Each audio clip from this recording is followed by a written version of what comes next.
जज बनने का सपना देख रहे स्टूडेंट्स के लिए फाइनली खुशखबरी है। सुप्रीम कोर्ट ने फाइनली 3 ईयर के प्रैक्टिस रूल पे अपनी फाइनल जजमेंट दे दी है। इस पूरे वीडियो में आप डिटेल में समझोगे कि आगे फ्यूचर आपके लिए कैसा दिखने वाला है। Hello everyone, welcome back to career 60।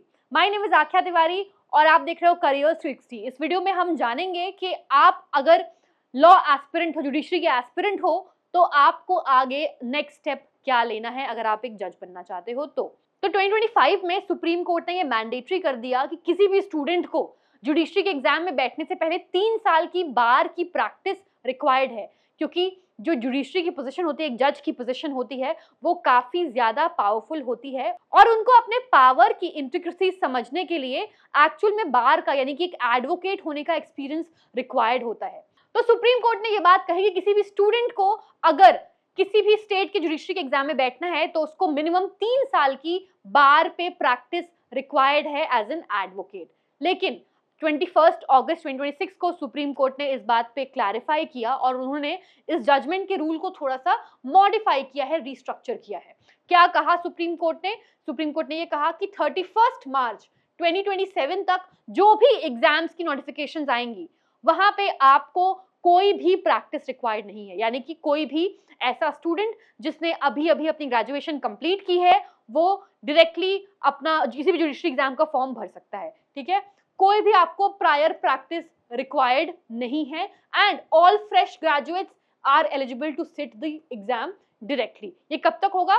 31 मार्च 2027 तक। उसके बाद क्या होगा? 1 अप्रैल 2027 के बाद आपको 1 साल की एक्चुअल प्रैक्टिस रिक्वायर्ड होगी, यानी कि आप जब ग्रेजुएट होगे, अपने आप को स्टेट बार काउंसिल में एनरोल कर लोगे, जब आपका एनरोलमेंट सर्टिफिकेट आ जाएगा उसके बाद से आपका 1 ईयर काउंट होगा एंड 1 साल कंप्लीट होने के बाद ही आप किसी भी स्टेट के जुडिशरी के एग्जाम में बैठ सकते। लेकिन ये पूरा सच नहीं है, ये पूरा सीन नहीं है। आगे हम एक्सप्लेन करेंगे कि एक्चुअल में मैटर क्या है। तो ये चीज 2 पार्ट्स में है। पहला 31 मार्च 2027, यहां तक के जो भी आपके नोटिफिकेशन आ रहे हैं जुडिशरी के एग्जाम्स के, उसमें आपका क्या सीन है। नंबर 1 पे पहले आप क्या करोगे? You will apply and sit for the exam. ठीक है, आपने ग्रेजुएशन की डिग्री ले ली, आपने अप्लाई किया और आपने एग्जाम के लिए आप अपीयर हुए। ठीक है, ऑल लॉ ग्रेजुएट्स फ्रेश और otherwise are eligible right away. Next क्या होगा? आपका अगर सिलेक्शन हो जाता है, ठीक है, same exam pattern, by the way exam pattern में कोई चेंज नहीं है, सेम एग्जाम पैटर्न है। थियोरेटिकल एग्जाम होगा, फिर आपका इंटरव्यू होगा जो आपका 3 स्टेजेस में होता आया है। अगर आपका सिलेक्शन हो जाता है तो आपकी पहले साल में होगी अकेडमी ट्रेनिंग। ठीक है, फर्स्ट ईयर में आपकी अकेडमी ट्रेनिंग होगी 1 साल की। आपको बोला जाएगा ट्रेनी जुडिशियल ऑफिसर।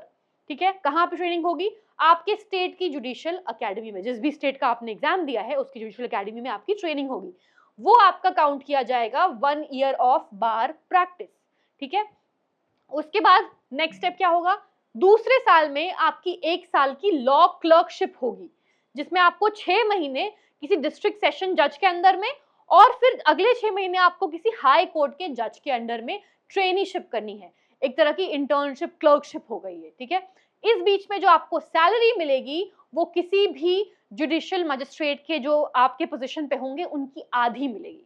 तो एज अ क्लर्कशिप आपको हाफ सैलरी मिलेगी 2 साल। ठीक है, फिर आपका परमानेंट सिलेक्शन कैसे होगा? आपके परफॉर्मेंस के बेसिस पे आपका इवैल्यूएशन किया जाएगा एंड देन आप परमानेंटली जज बन पाओगे। जिनके अंडर भी आपने क्लर्कशिप करी है वो आपको मार्क्स देंगे, इवैल्यूएट करेंगे, देन आप जाके फाइनली जज बन पाओगे। अगर इवैल्यूएशन सेटिस्फैक्टरी होता है then you will get the full pay, full post, all service benefits. तो ऑल इन ऑल यहाँ पे क्या किया गया है?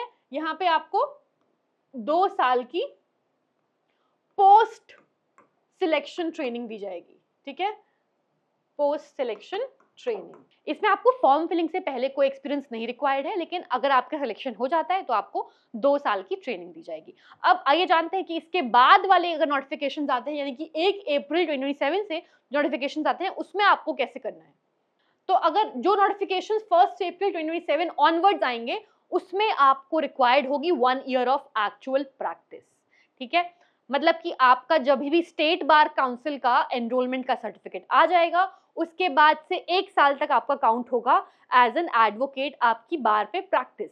उसके बाद ही 1 साल बाद ही आप किसी भी जुडिशियल एग्जाम के लिए अप्लाई कर सकते हो। Real practice in district courts counted from your provisional bar council enrolment date. ठीक है, तो जिन भी स्टूडेंट्स ने अभी तक एनरोल नहीं किया है ग्रेजुएट होने के बाद, वो अपना एनरोलमेंट जरूर से जरूर करा लें।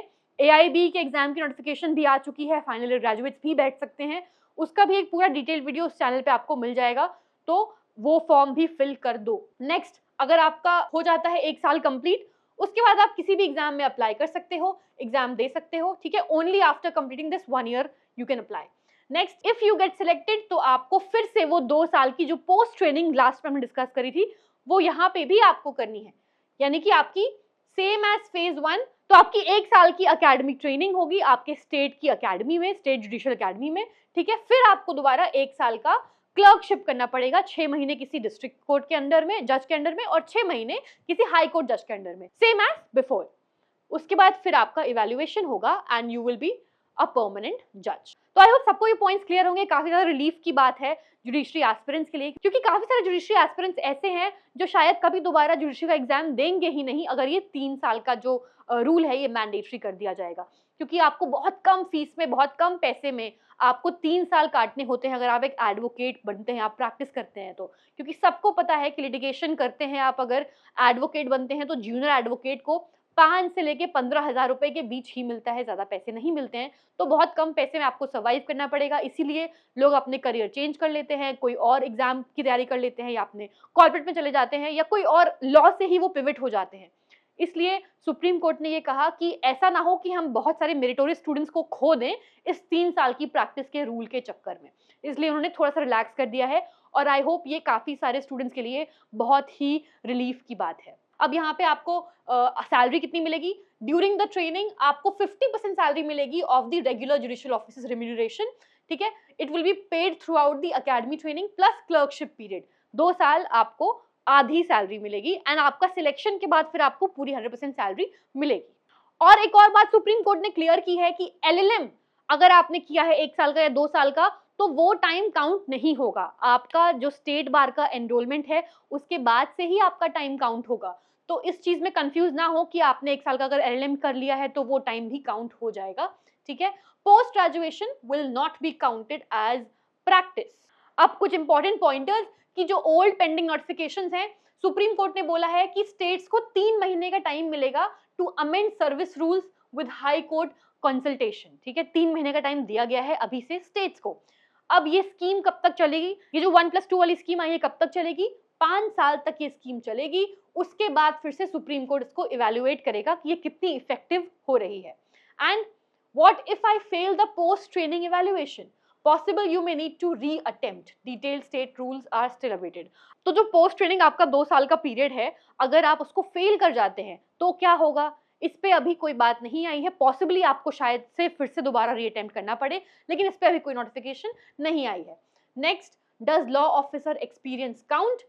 तो it is not addressed in this judgment. अगर आप कहीं पे लॉ ऑफिसर हो तो अभी वो एड्रेस नहीं किया गया है कि क्या वो एक्सपीरियंस काउंट होगा या नहीं। अब कौन कौन से स्टेट्स में वैकेंसीज आने वाली हैं मार्च 2027 के पहले?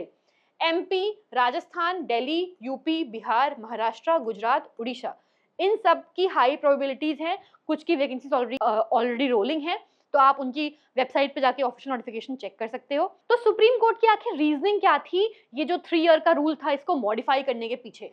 पहला ये था कि अगर आपकी स्ट्रिक्ट प्रैक्टिस होगी 3 साल की, तो फिर वापस आना बहुत रिस्की हो जाएगा। It would mean risking losing good talented candidates to other career permanently. काफी सारे स्टूडेंट्स अपना करियर चेंज कर लेंगे। नेक्स्ट, बहुत जो हार्डशिप्स होती हैं ट्रेडिशनल बार प्रैक्टिस की, इनिशियली आपके फाइनेंशियल स्ट्रेन्स होते हैं, अनइवन मेंटोरशिप होती है, इनकंसिस्टेंट एक्सपोजर होता है, वो इग्नोर नहीं किया जा सकता।